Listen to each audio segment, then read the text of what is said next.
खुशी की बात है कि एनसीपी का पक्ष और पार्टी का जो हमारा सिग्नल है वो हमें मिला, बहुत ही खुशी की बात है। राज्यसभा की नामों पर कुछ चर्चा हुई है। चर्चा ने वो दादा निर्णय लेंगे। दादा पक्ष चोरला गेला तर कारण की काही आमदार येण्याची शक्यता आहे. ज्यांनी पक्ष स्थापन केला त्यांच्याकडून पक्ष चोरला गेला. आता 43 आमदार चोरले काय आम्ही 43 आमदार आले ना. उर्वरित आमदार सुद्धा आपल्या सोबत येतील अशी अपेक्षा आहे का? नाही, आता हे बघा मुश्रीफ साहेब, एका बाजूला म्हणजे शिंदे गटाच्या संदर्भातला निकाल लागला, दुसरीकडे आता आपल्याला लागलेला आहे.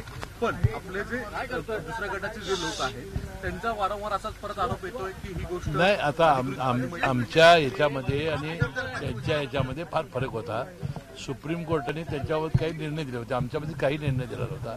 पक्षप्रतोद तोच होता अनिल भाईदास पाटील, आताही आमचे तेच पक्षप्रतोद आहेत. त्याच्यात फार फरक होता आणि मला वाटते की जो योग्य निर्णय झालेला आहे. आजची बैठक का नियोजन करत एबीपी माझा, उघडा डोळे बघा नीट.